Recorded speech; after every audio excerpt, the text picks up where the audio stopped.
And so when you hear MEC, what you want to be thinking about is too much money too fast.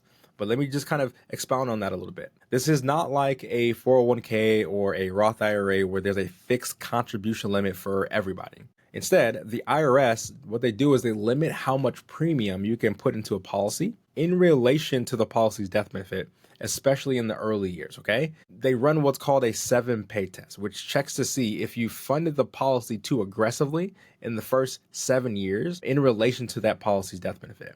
And so there's a little bit more to it than that in terms of the 7-pay test, because it's not merely just first 7 years, but if you go over the allowable limit, the policy becomes a modified endowment contract.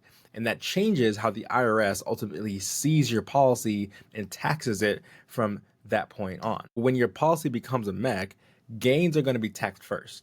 So LIFO instead of FIFO, okay? So last in, first out instead of first in, first out. Withdrawals before the age of 59 and a half, they may end up being hit with a 10% withdrawal penalty as well. And even policy loans themselves can be taxed as well. So even though it's still life insurance, for tax purposes, it ends up behaving more like a retirement account once your policy becomes a modified endowment contract. Now, the 7-pay test is how the IRS determines whether a policy becomes a MEC, okay? And so it sets a limit on how much premium can be paid over a 7-year period based on the policy's death benefit at that point in time. And so keep in mind that the 7-pay test is not about the first 7 years per se and only the first 7 years. It's more or less a rolling 7 years. And then they're still looking at the relationship between the policy's death benefit in relation to how much premium has gone into that policy.